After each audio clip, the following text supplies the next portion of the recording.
गिबियावनो खौरांगिरि नोंथांमोनखौ बरायग्रोनानै लाग्रोनाय जाबाय।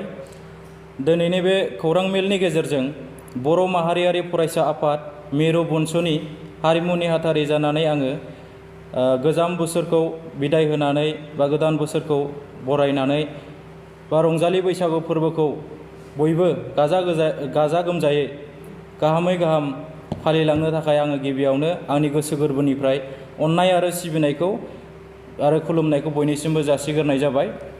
दा जोंहा रंजालि बैसागु होनोब्ला गोदो गोदायनिफ्रायनो बा मिथिस' हायै समनिफ्रायनो फालिबोबाय थानाय मोनसे एंगार हायै बर'फोरनि गेदेरथार फोरबो। दा बे फोरबोनि गेजेरजों जोंनि बर' हारिनि दामनाय देनाय, मोसानाय मुसुरनाय, रोजाबनाय बायदि बायदि हारिमुफोरखौ जोङो बेरखांहोबोनो हादों बा लाखिबोनो हादों। दा बेनिखायनो जोङो गोदो गोदायनिफ्रायनो फालिबोबाय थानाय नेम बायदियै जे उन्दैफ्रा गिदिरखौ खुलुमनाय, गिदिरफ्रा उन्दैनो बोर सारस्रिनाय, बेफोरबायदि हाबाफारिजों लोगोसे जोंनि माखासे आब्रुथिखौ लाखिनानै जाहाथे रंजालि बैसागु फोरबोखौ फालियो। दा बेखौनो आङो बर' माहारियारि फरायसा आफाद BoNSUनि जानानै बयनिसिमबो गुरै खावलायबाय।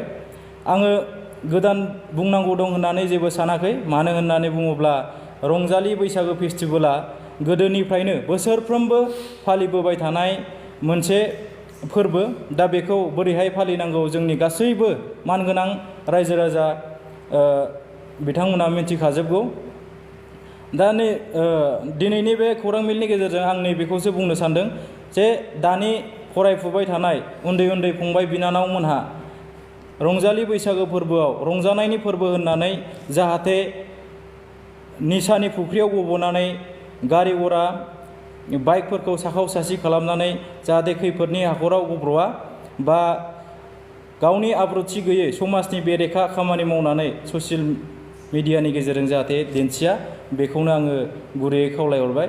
आरो बेजों लोगोसे गोदान बोसोरनि बयनिसिमबो हामलायथि जासिनायजों लोगोसे आङो बयनिबो जानानै जे गोदान बोसोरा जागायजेननायनिफ्रायनो जोबजासिम जाहाथे बयनिबो थाखाय गाहामैनो गाहाम बारलाङो, बेखौ आङो आफा आनान गसाइनाव बयनिबो जानानै आर'ज गाबनानै दिनैनि बे खौरां मेलखौ बेखिनियावनो